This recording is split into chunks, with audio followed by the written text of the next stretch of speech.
નમસ્કાર વિદ્યાર્થી મિત્રો, હું છું પિંકલ ગોંડલિયા. આપ સૌનું સ્વાગત છે મારુતિ એકેડમી યુટ્યુબ ચેનલ પર. વિદ્યાર્થી મિત્રો, આજે ડીએલએડના વિદ્યાર્થીઓ માટેનો એક લેક્ચર લઈને અમે આવી ચૂક્યા છીએ કે ભાઈ જે ડીએલએડના દ્વિતીય વર્ષમાં અભ્યાસ કરી રહ્યા છે, જે પ્રથમ વર્ષમાં સારા માર્ક્સે પાસ થઈને દ્વિતીય વર્ષમાં પ્રવેશ મેળવી ચૂક્યા છે, એ વિદ્યાર્થીઓ માટે કે ભાઈ એ વિદ્યાર્થી મિત્રોને આગળના લેક્ચરમાં આપણે વાત કરી હતી કે ભાઈ એ લોકોને બ્લુ પ્રિન્ટ, સૌથી પહેલાં તો આપણે બ્લુ પ્રિન્ટ ભણવી જરૂરી છે. જો આપણને ખબર હશે કે ભાઈ કયું ચેપ્ટર કેટલા માર્ક્સનું છે, કેટલું મહત્વ છે એનું, અને એને શું કામ ભણવું જોઈએ, આટલી વસ્તુની જો આપણને ખબર હશે તો આપણે એને વ્યવસ્થિત રીતે સમજશું અને એને લાંબા સમય સુધી યાદ રાખી શકે એવી રીતે આપણે એને સમજવાનું છે. એટલા માટે આજનો લેક્ચર છે કે ડીએલએડના જે દ્વિતીય વર્ષના વિદ્યાર્થી છે એની માટેનો છે, અને એમાં આપણે ભણવાના છીએ કે ભાઈ 2A અને 2B કોર્સ નંબર. કે ભાઈ આપણે આગળના લેક્ચરમાં જોઈ ચૂક્યા હતા કે ભાઈ 1A અને 1B, કે જેમાં આપણે વાત કરી હતી કે ભાઈ 1A કે બોધ, જ્ઞાન, અધ્યયન અને સામાજિક સાંસ્કૃતિક પરિવેશ, જે તમારા કોર્સનું નામ છે, એના વિશે વાત કરી હતી. અને ત્યારબાદ 1B કે જેમાં આપણે સ્વની સમજ અને શૈક્ષણિક દ્રષ્ટિબિંદુનો વિકાસ, આ વિશે વાત કરી હતી. હવે પછીનો આવે છે કોર્સ નંબર 2A. હવે એમાં શું આવે છે? તેમાં આવે છે શાળા, સંસ્કૃતિ, નેતૃત્વ અને પરિવર્તન. એટલે કે શાળાનું માળખું કેવી રીતે બંધાતું હોય છે શરૂઆતથી લઈને અત્યાર સુધીમાં, એમાં કેટલા પરિવર્તન આવ્યા, શાળાનું નેતૃત્વ કોના હાથમાં હોય, કોની પાસે કેટલી સત્તા હોય, કઈ રીતે આખું વ્યવસ્થા તંત્ર ચાલતું હોય, એના માટે તમારે આ કોર્સ ભણવો ખૂબ જ જરૂરી છે વિદ્યાર્થી મિત્રો. આ તમારે એક સ્કિલ બેઝ કોર્સ છે. આમાં તમે એવું ન કરી શકો કે ભાઈ હાલો આ નથી કરવું, આ કંઈ કામ નહીં લાગે. આ તમે જે ભણવાનો છો એ દરેક વસ્તુ તમને દરેક જગ્યાએ કામ લાગવાની છે. તમને સરકારી ન મળી તો પછી તમે પ્રાઇવેટમાં જાશો તો ત્યાં પણ આ તો વસ્તુ તો હોવાની જ. એટલા માટે આ કોર્સ, જોકે દરેક કોર્સ આપણા ખૂબ મહત્વના જ છે, ખૂબ જરૂરી જ છે, બસ એને આપણે સમજવાની જરૂર છે. સમજીને કરશું તો વધારે યાદ રહેશે. વધુ વાત ન કરતા આપણે લેક્ચરને આગળ વધારીએ કે ભાઈ જે શાળા, સંસ્કૃતિ અને નેતૃત્વનું પરિવર્તન છે, આમાં આપણે અગાઉ વાત થઈ ચૂકી છે કે તમારું પેપર કેટલા માર્ક્સનું હોય છે, કેવી રીતે પૂછાય છે, અને આગળ પણ તમે એક્ઝામ આપેલી છે એટલે તમને ખ્યાલ દેશે. તે વધારે એના વિશે વાત કંઈ ન કરતા હવે આપણે જોઈ લઈએ કે ભાઈ જે ચેપ્ટર વાઇઝ ગુણ ફાળવેલા છે એ કેવી રીતે છે અને કેવી રીતે આપણે ફાળવેલા છે. તો સૌથી પહેલું છે કે ભાઈ ભારતીય શિક્ષણ વ્યવસ્થાનું બંધારણ અને પ્રક્રિયાઓ. એક, શૈક્ષણિક વ્યવસ્થાપન. કે ભાઈ ભારતીય શિક્ષણ વ્યવસ્થાનું બંધારણ, કે ભારતીય શિક્ષણ વ્યવસ્થાનું બંધારણ અને વ્યવસ્થાપનની પ્રક્રિયાઓ. એક, જેમાં શૈક્ષણિક વ્યવસ્થાપન કઈ રીતે થતું હતું, એ કેટલા માર્ક્સનું છે? એ વિદ્યાર્થી મિત્રો 9 માર્ક્સનું છે. કેટલા? 9 માર્ક્સનું. એટલે આને કરવું જરૂરી છે. એ પછી જે ભારતીય શિક્ષણ વ્યવસ્થાપનનું બંધારણ, પ્રક્રિયા, અને 2, શિક્ષણ માળખું. આમાં વ્યવસ્થાપન છે, અહીંયા માળખું છે. પહેલા વ્યવસ્થાપન થાય ને પછી માળખું કેવી રીતે આખું રચાતું હોય છે એના વિશે સમજવાનું છે. તો એ કેટલા માર્ક્સનું છે વિદ્યાર્થી મિત્રો? 7 માર્ક્સનું છે. અને એ જ રીતે શાળાના અસરકર્તાના શાળાના ધોરણો છે, 6 માર્ક્સનું ચેપ્ટર છે. શાળા, નેતૃત્વ અને વ્યવસ્થાપન, કે ભાઈ આખું શાળાનું નેતૃત્વ કોણ કરે, કેવી રીતે કરે, કોની પાસે કેટલી સત્તા હોય, વગેરે વિશે વાત આમાં થવાની છે. અને વ્યવસ્થાપન, કે શાળાનું વ્યવસ્થાપન કેવી રીતે થતું હોય છે, તો એના વિશેની વાત તમારે આ ચોથા ચેપ્ટરમાં થવાની છે. અને કેટલા માર્ક્સનું છે વિદ્યાર્થી મિત્રો? એ પણ છે કેટલા? 7 માર્ક્સનું. 7 માર્ક્સનું. અને પછી શિક્ષણમાં ફેરફાર લાવનાર તંત્રો, કે ભાઈ શિક્ષણમાં હાલો ભાઈ કંઈક એવું હાલે છે કે જે યોગ્ય નથી, બરાબર નથી, તેને ફેરફાર લાવવા માટેના જે કંઈ તંત્રો હોય, કે ભાઈ એ લોકો શું કે ઓબ્ઝર્વેશન કરે, નિરીક્ષણ કર્યા પછી કંઈક એને સબૂત મળે કે ભાઈ આ કારણોસર વિદ્યાર્થી શાળાએ નથી આવતા, અથવા તો શાળામાં આવે છે છતાં પણ એ ભણી નથી શકતા, બોલીનો પ્રશ્ન હોય, તો એના કારણે જે કંઈ પરિવર્તનો લાવવા હોય એ લાવનારું જે તંત્ર છે એના વિશે અભ્યાસ કરવાનો છે. અને કેટલા માર્ક્સનું છે? એ છે 6 માર્ક્સનું. એક કોઈ ચેપ્ટરને આપણે હલકામાં લઈ શકીએ એવું નથી. દરેક ચેપ્ટર વિશે આપણે થોડું ઘણું તો કરવું જ પડશે, કેમ કે જો 9 માર્ક્સ છે, 7 માર્ક્સ છે, 6, 7 એવી રીતે ગુણ ફાળવેલા છે અને કુલ થાય છે 35 માર્ક્સ તમારા જે પેપરના હોય છે. એવી રીતે આપણે જે કંઈ અનુક્રમણિકા પણ જોઈએ જ લઈએ વિદ્યાર્થી મિત્રો, તો ભાઈ કઈ રીતે તમારે આ પૂછાય છે અને શું મહત્વ છે, તો ખાસ આપણે જરા જોઈએ કે ભાઈ સૌથી પહેલું છે ભારતીય શિક્ષણ વ્યવસ્થાનું બંધારણ અને પ્રક્રિયા 1, જેમાં શૈક્ષણિક વ્યવસ્થાપન છે. શું છે ભાઈ? શૈક્ષણિક વ્યવસ્થાપન. કેમાં શું છે કે ભાઈ આનો સૌથી પહેલા તો હેતુ શું છે કે પ્રશિક્ષણાર્થીઓ છે, એટલે કે તમે જે અભ્યાસ કરી રહ્યા છો એ ભારતીય શિક્ષણ વ્યવસ્થાના બંધારણ અને પ્રક્રિયાઓથી પરિચિત થાય. કે ભારતની જે શિક્ષણ વ્યવસ્થા છે એનાથી શું થાય એની પ્રક્રિયાથી પરિચિત થાય કે આ કઈ રીતે પ્રક્રિયા થતી હોય છે, એટલે કે મૂળમાંથી જાણવાનું છે વિદ્યાર્થી મિત્રો કે શિક્ષણ વ્યવસ્થા છે એ કઈ રીતે કામ કરે છે, કોણ ક્યારે કયો ઓર્ડર આપે છે, ક્યારે પરિવર્તન આવે છે, વગેરે વગેરે.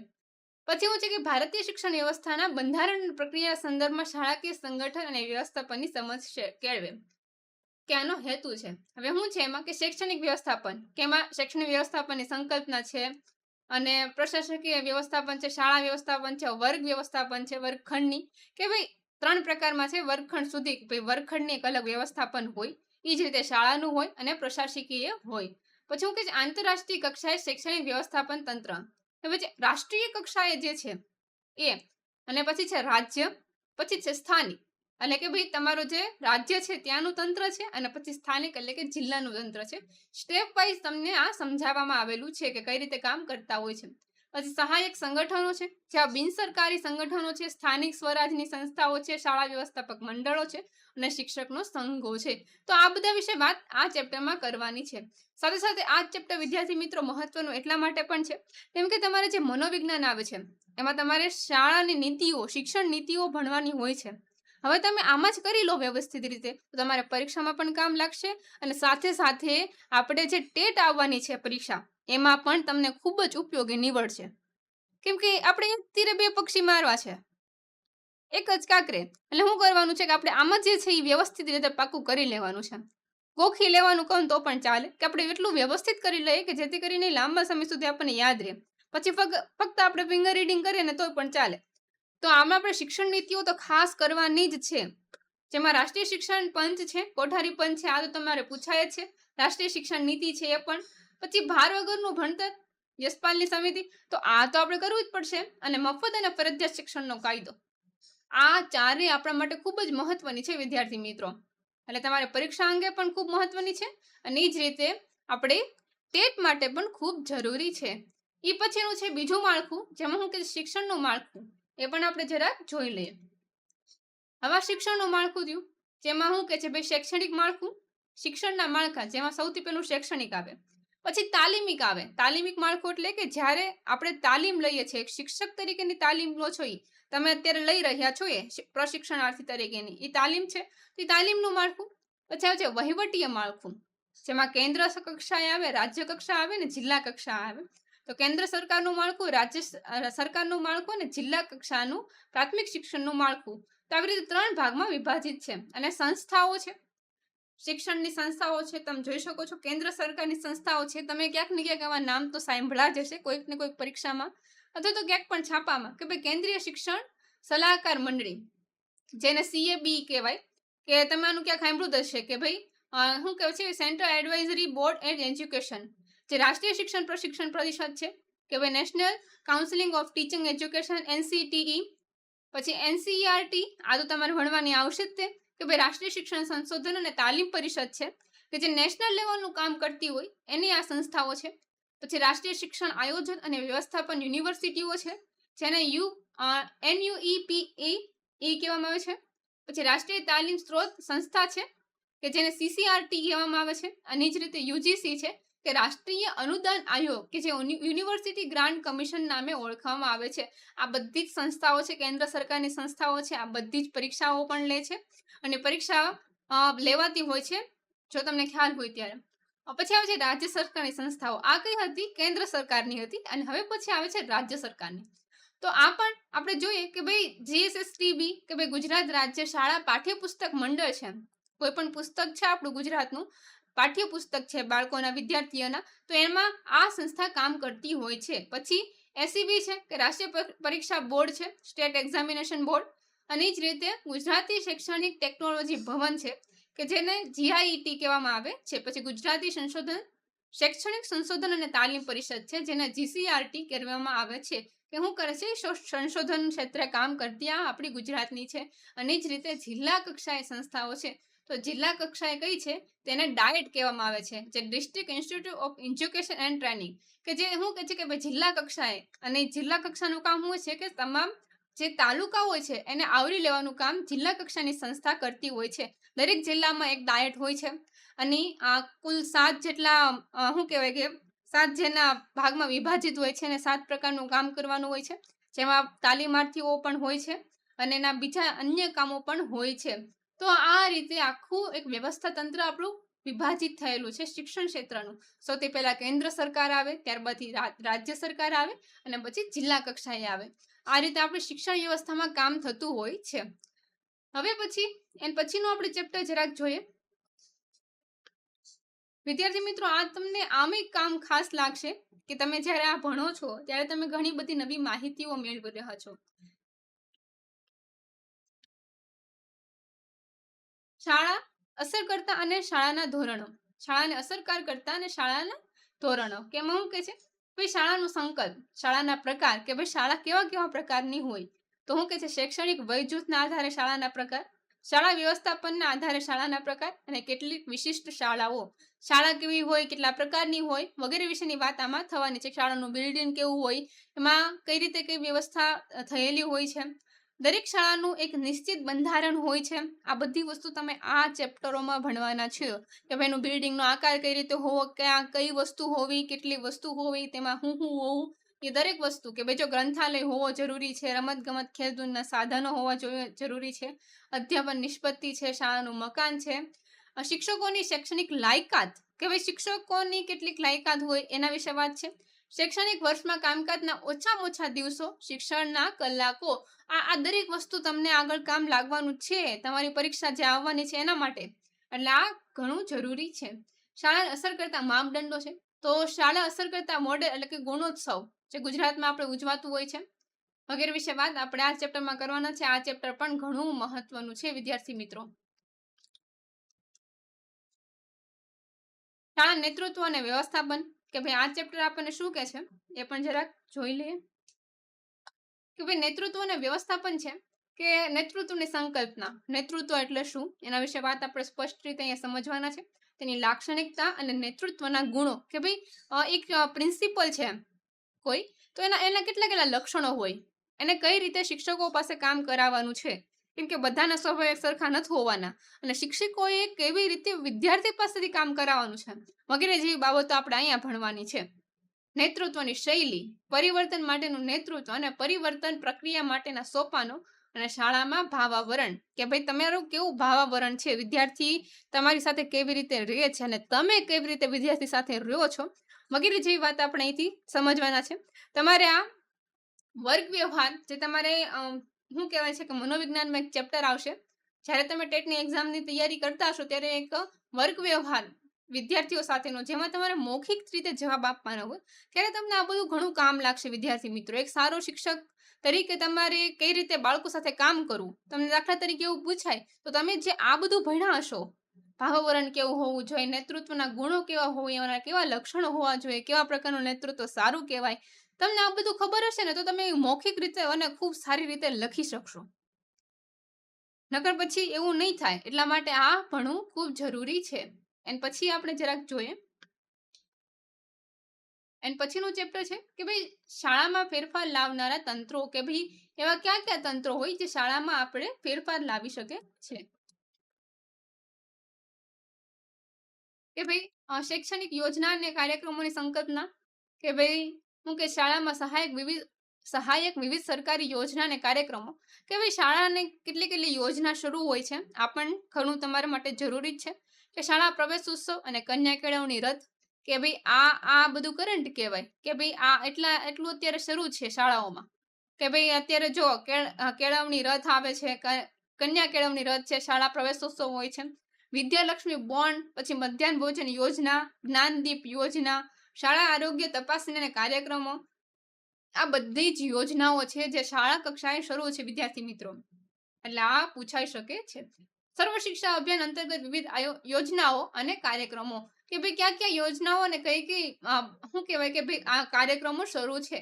તો national programination of education of girls at elementary level, કે ભાઈ આ પ્રકારની યોજનાઓ શરૂ છે, કાર્યક્રમ શરૂ છે. પછી KGBV, આ નામ તમે કદાચ સાંભળ્યું હશે, કે કસ્તુરબા ગાંધી બાલિકા વિદ્યાલય, કે જે કેન્દ્ર સરકારની ચાલે છે અને એ કઈ રીતે કામ કરે છે. તેમાં બાળકને શું કહેવાય પરીક્ષા એન્ટ્રન્સ એક્ઝામ લઈને એ લોકો એમાં બાળકને દાખલ કરે છે. એટલે કે એના ગુણ તપાસીને એ જો ભણવામાં સક્ષમ છે કે નહીં, ત્યાં રહેવાનું, જમવાનું બધું જ બહુ સરસ આપવામાં આવતું હોય છે. તો એ બધું છે. પછી હું કે ADPTS કે ભાઈ advancement of education performant thought teacher supporter, તો એ પણ હોય છે એક યોજના. પછી આ બાલા પ્રોજેક્ટ છે કે જેમાં હું કે છે કે ભાઈ દિવાલને લર્નિંગ બનાવો, કે ભાઈ બિલ્ડિંગ છે એઝ લર્નિંગ આઈડિયા, કે ભાઈ તમારું જે શાળાનું બિલ્ડિંગ છે એમાં બાળકને દરેક જગ્યાએથી જ્ઞાન મળવું જોઈએ, તો એના એવા સરસ સરસ મજાના ચિત્રો દોરો. તો આ બધી યોજનાઓ છે અને એ કઈ રીતે કામ કરતી હોય જે તમારે આમાં ભણવાનું છે. પછી દૂરવર્તી શિક્ષણ છે, ગુણોત્સવ છે, ઇન્સ્પાયર એવોર્ડ યોજના છે, આ વગેરે જેવું તમારે આમાં ભણવાનું છે. આ પણ ખાસ જરૂરી છે તમારા માટે વિદ્યાર્થી મિત્રો. એટલે ટૂંકમાં એટલું કહીએ કે ભાઈ તમારે જે કોર્સ નંબર 2A છે એ તમારે ટેટને લગતું ખૂબ જ મહત્વનું પેપર કોર્સ છે. તો તમારે આ કોર્સને તો હલકામાં લેવાનો થતો જ નથી. આનાથી અત્યારથી જ હું કહું છું તમે આનું વાંચવાનું શરૂ કરી દો અને તૈયારી શરૂ કરી દો. અને આ લેક્ચર અવેલેબલ છે બધા જ. તો તમે જો અમારી એપ્લિકેશનમાં જોડાવા ઈચ્છતા હોય તો તમે જોડાઈ શકો છો એમાં, કેમ કે તમને આ દરેક ચેપ્ટરના બહુ વ્યવસ્થિત રીતે વિગતવાર ચેપ્ટર મળી રહેશે, વ્યવસ્થિત રીતે સમજાવવામાં આવેલું છે એમાં. તો એ પણ છે તે તમે અત્યારથી શરૂ કરી દો, આગળ જતા તમને મહત્વનું થાય. હવે પછીનું છે પેપર આવે છે 2B છે, જેમાં વૈવિધ્ય, જાતિ અને સમાવેશી શિક્ષણ. કે ભાઈ બાળકો હોય છે એ બધા જ એક સરખા નથી હોતા. ક્યારેક કોઈ બાળકો ડિસેબલ પણ હોય છે. ડિસેબલ એટલે કેવા? દાખલા તરીકે હમણાં જ એક પિક્ચર આપણે આવ્યું સિતારે જમી પર, કે જેમાં ડિસેબલ બાળકો છે ને આખી ટીમ હોય છે હું વોલીબોલની. તો એવા બાળકો પણ હોય છે. તો એવા બાળકો હોય ને શિક્ષક માટે બહુ મોટું ચેલેન્જ હોય, કેમ કે એ બાળકોને સમજવા અને એ લોકો સમજે એ રીતે ભણાવવું. તો એના માટેનું આ સમાવેશી શિક્ષણ છે કે જાતીય વૈવિધ્યની રીતે પણ અને જાતિની રીતે પણ અને સમાવેશી શિક્ષણ, કે બધાને આવરીને ભણાવવું. કેમ કે દરેક બાળકની છે ને માનસિક શક્તિ, વિચારવાની શક્તિ કે GK IQ બધું એક સરખું નથી હોતું. અમુક વિદ્યાર્થી છે જે ફટાફટ શીખી જાય છે, જ્યારે અમુક વિદ્યાર્થીઓ છે જેને શીખતા બહુ વાર લાગે છે, ત્યારે શિક્ષકે થોડુંક વધારે મહેનતથી એને શીખવવું પડે છે.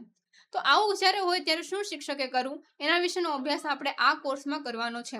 તો આ કોર્સ પણ ઘણો મહત્વનો જ છે આપણી માટે. આપણે જરાક જોઈ લે ચેપ્ટર વાઇઝ એની ગુણની વિભાજની કઈ રીતે થઈ છે.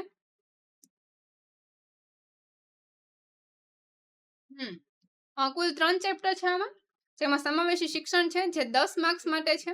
એમાં 10 માર્ક્સ છે. સૌથી વધુ મહત્વ આ 15 માર્ક્સનું ચેપ્ટર છે, કે જેમાં શું છે વિશિષ્ટ જરૂરિયાત વાળા બાળકો, કે ભાઈ એવા બાળકો કે જેને વાંચવામાં તકલીફ પડે છે, જેને બોલવામાં તકલીફ પડે છે, જોવામાં તકલીફ પડે છે, તો આવા જે ડિસેબલ બાળકો છે એનું છે. અને પછી છે જાતિ, શાળા અને સમાજ, કે ભાઈ જાતિની રીતે અત્યારે છોકરા છોકરી એક સમાન, પરંતુ દરેક જગ્યાએ એવું નથી હોતું. તો એ જાતિને લગતું આ ચેપ્ટર છે. તો આ ત્રણેય ચેપ્ટર ખાસ મહત્વના છે. આપણે જરાક વિગતે આપણે જોઈએ. તો સૌથી પહેલું છે સમાવેશી શિક્ષણ, કે સમાવેશી શિક્ષણ આપણને શું કહે છે કે ભાઈ સમાનતા. સમાનતા એટલે શું? કે શિક્ષણમાં સમતા, સમાનતા અને સમાવેશી શિક્ષણની સંકલ્પના. કે ભાઈ જો સમતા, સમાનતા અને સમાવેશી આ ત્રણેય વસ્તુ આપણને સરખી લાગે, પરંતુ દરેકમાં અલગ અલગ છે, દરેક અલગ અલગ પ્રકારની છે. સમતા અને સમાનતા, સમાવેશી શિક્ષણની સંકલ્પના, કે આ તમારે આના વિશે ડીપલી માહિતી જો તમારે જોતી હોય તમારા ચેપ્ટરમાં જોવું પડે. સમાવેશી શિક્ષણમાં વિવિધ સંસ્થાઓની ભૂમિકા, કે ભાઈ શાળા છે એમાં કઈ કઈ સંસ્થાઓની ભૂમિકા સૌથી વધુ હોય. તો શાળામાં કોણ આવે ભાઈ? તો શાળામાં બાળક આવે. તો બાળક ક્યાંથી કોની સાથે જોડાયેલું હોય? તો સૌથી પહેલું કુટુંબ સાથે જોડાયેલું હોય. કોની સાથે? કુટુંબ સાથે. પછી શાળા છે, પછી સમાજ છે, પછી સરકારી તંત્ર છે, અને પછી NGO છે, કે જે બિન સરકારી સંસ્થાઓ છે ને NGO કહેવામાં આવે છે. એની સાથે બાળક જોડાયેલું હોય છે અને સમાવેશી શિક્ષણનો એક ભાગ હોય છે. હવે સમાવેશી શિક્ષણના ઉદાહરણો છે. તો આ અલગ અલગ જગ્યાએના ઉદાહરણ અહીંયા આપણી સામે છે, કે ભાઈ સાપણ પ્રાથમિક શાળા છે દાંતીવાડાની છે બનાસકાંઠાનું, એનું એક ઉદાહરણ લેવામાં આવેલું છે. પછી નવા તવરા પ્રાથમિક શાળા છે ભરૂચની છે ત્યાંનું છે. પછી રાજકોટ જિલ્લાનું છે કે ભાઈ ઉજળી પ્રાથમિક શાળાનું છે. રાણપુર પ્રાથમિક શાળા છે જે ડીસા બનાસકાંઠાનું છે ત્યાંનું છે. ખંડેરી પ્રાથમિક શાળા છે. પછી સમાવેશી શિક્ષણ વિદેશનું એક જાણીતું ઉદાહરણ છે. વગેરે જેવા ઉદાહરણો આપ્યા છે કે જેમાં સમાવેશી શિક્ષણ બાબતે છે. કે આવી રીતે જ્યાં આ બનાસકાંઠા છે, જ્યાં બોલીને લગતા કાંક ને કાંક પ્રશ્ન થતા હતા, ક્યાંક ને ક્યાંક શું કહેવાય કે ભાઈ પહાડી બહુ દૂર જગ્યાએ શાળા હતી તેને લગતા પ્રશ્ન હતા, એવા ઘણા બધા પ્રશ્નોને એક સારા શિક્ષકે, એક સમજદાર શિક્ષકે સોલ્વ કર્યા છે અને એના બધા આ ઉદાહરણો છે. એટલે આ આપણે એક જાણવા જરૂરી છે કે કયા કયા ઉદાહરણો છે વગેરે જેવું તમારે આમાં ભણવાનું છે. એ પછી કયું છે? એ પછી છે વિશિષ્ટ જરૂરિયાત વાળા બાળકો. આ તો ચેપ્ટર તમારે ખાસ ભણવાનું છે. પરીક્ષાની રીતે પણ આને ઘણું મહત્વ આપવાનું છે, કેમ કે આ આપણને 15 માર્ક્સમાં પૂછવાનું છે. હવે વિકલાંગ અને સમાવેશી ઐતિહાસિક અને પ્રવર્તમાન પરિપ્રેક્ષ્ય, કે જેમાં શું કે છે કે ભાઈ વિકલાંગતા જે છે, ડિસેબિલિટી છે, ની સંકલ્પના છે કે ભાઈ વિકલાંગતા કોને કહેવાય એના વિશેની સ્પષ્ટતા છે. પછી વિશિષ્ટ જરૂરિયાત વાળા બાળકો છે કે જેને શું કે છે કે ચિલ્ડ્રન વિથ સ્પેશિયલ નીડ, કે જેની સંકલ્પના છે કે ભાઈ કેવા બાળકો છે કે જેને વિશિષ્ટ જરૂરિયાત છે. અને વિકલાંગતા અને સમાવેશનું ઐતિહાસિક પરિપ્રેક્ષ્ય છે. વિકલાંગતા અને સમાવેશનું પ્રવર્તમાન પરિપ્રેક્ષ્ય છે અને વિકલાંગ સમાવેશનના કાયદાઓ છે. એનું શિક્ષણમાં કઈ રીતે સમાવેશન કરવું વગેરે જે બાબતો આમાં છે. અધ્યયનના મુશ્કેલીઓનો વિસ્તાર છે. હવે એમાં કઈ કઈ મુશ્કેલીઓ હોય છે અને એને વહેંચવાનું આવે છે. વાંચન ક્ષમતા, જેને ડિસ્લેક્સિયા કહેવામાં આવે છે, કે વાંચવામાં જેને અનુકૂળતા ન આવે એવા બાળકો. એ જ રીતે ગણનમાં ક્ષમતા, કે જે ગણી ન શકે, જેને ડિસ્કેલ્ક્યુલિયા કહેવામાં આવે છે. અને એ જ રીતે લેખનમાં ક્ષમતા, જેને ડિસ્ગ્રાફિયા કહેવામાં આવે છે. અને સ્વલિનતા, જેને ઓટિઝમ કહેવામાં આવે છે. તો આ વિશે તમારે વાત કરવાની છે. આ દરેક ચેપ્ટર ભણવું ખાસ જરૂરી છે. આ તમને આમાં પણ જરૂરી છે અને સાથે સાથે તમારે આવનારી જે પરીક્ષા છે એમાં પણ ખાસ જરૂરી છે. તમને થતું હશે કે હું વારંવાર કહું છું, પરંતુ આ ચેપ્ટર એમાંના જ છે, આમાંથી જ ઉઠાવીને એમાં મૂકેલા છે અભ્યાસક્રમમાં. વિદ્યાર્થી મિત્રો, જો તમે તમારો કોર્સ તમે વ્યવસ્થિત ભણ્યો હશે ને, તમારે મનોવિજ્ઞાન કરવાની જરૂર નથી. હું એવું કહું તો પણ ચાલે. એટલે આ કરવું ખાસ જરૂરી છે. અધ્યયન મુશ્કેલીઓ ધરાવતા બાળકો, શિક્ષણ માટે અભિગમો અને કૌશલ્યો છે વગેરે જે બાબતો તમારામાં ભણવાનું છે. આ ચેપ્ટર ખાસ મહત્વનું છે માર્ક્સની રીતે પણ, આપણે તો જોઈ જ ચૂક્યા છે. જાતિ, શાળા અને સમાજ, કે જેમાં જાતિમાં કઈ રીતે બાળક કામ કરવાનું છે, કે જેમાં પુરુષત્વ અને સ્ત્રીત્વ અંગેનું સામાજિક બંધારણ છે. કુટુંબનું અન્ય સામાજિક બંધારણ સાથે પ્રત્યયન અને ઓળખ છે, કે વગેરે જેવું. જેમાં શાળામાં જાતીય અભ્યાસક્રમ, જેમાં પાઠ્યપુસ્તક છે, વર્ગખંડ છે, પ્રક્રિયા છે, શિક્ષણ વિદ્યાર્થી વચ્ચેની આંતરક્રિયા છે, જાતીયતા પર અસર છે. એવું બધું જે ભણવાનું છે, કે ભાઈ અત્યારે એવું ઘણું બધું થતું હોય છે કે જેના માટે આ ચેપ્ટર ભણવું ખાસ જરૂરી છે. રેગિંગ કહેતા હોય છે, જેના આપણે અલગ રીતે નિયમ. અભ્યાસક્રમના સંદર્ભમાં જાતીયતાની અસર છે. પાઠ્યપુસ્તક સંદર્ભે જાતીયતાની અસર, કઈ કઈ રીતે જાતીયતાની અસર આપણને જોવા મળે છે અને વિદ્યાર્થીમાં કઈ રીતે તે અસર થતી હોય છે, એના વિશેની વાત આપણે આ ચેપ્ટરમાં કરવાના છે. તો આ ચેપ્ટર પણ આ રીતે આપણને પૂછાય છે. આમાં ફક્ત 3 છે, ઓલામાં 5 હતા અને આમાં 3 છે. તો આ રીતે તમારું હું કોર્સ તમારો વિભાજિત થયેલો છે. તો આ રીતે આપણે જોયા કે કોર્સ નંબર 2A અને 2B, જેની આપણે વિગતે વાત કરી, એનું મહત્વ પણ જોયું. તમે જે કંઈ ભણો છો વિદ્યાર્થી મિત્રો, એ તમારે આગળ પણ કામ લાગવાનું છે વિદ્યાર્થી મિત્રો. એટલે જે પણ ભણવાનું છે એ બહુ વ્યવસ્થિત રીતે અને સમજીને, ફક્ત ભણવા ખાતર ભણી લેવાનું નથી, પરીક્ષા માટે ભણી લેવાનું નથી, પરંતુ લાંબા ગાળે આપણને આગળ પણ યાદ રહે એ રીતે ભણવાનું છે. બહુ વ્યવસ્થિત રીતે ડિટેલમાં અમે વિડીયો બનાવેલા છે આ કોર્સના. જો તમને એવું લાગે તમે પર્સનલમાં અમને મેસેજ પણ કરી શકો છો. યુટ્યુબ થકી પણ તમે અમારી સાથે જોડાઈ શકો છો અને અમને પૂછી શકો છો જો કાંઈ પણ પૂછવું હોય તો. અને બસ આવી જ રીતે આગળના તમારા જે કોર્સ છે એની પણ બ્લુપ્રિન્ટ બનાવવાની છે. ફરી મળીએ આવતા લેક્ચરમાં. ત્યાં સુધી આવજો. Bye, see you soon.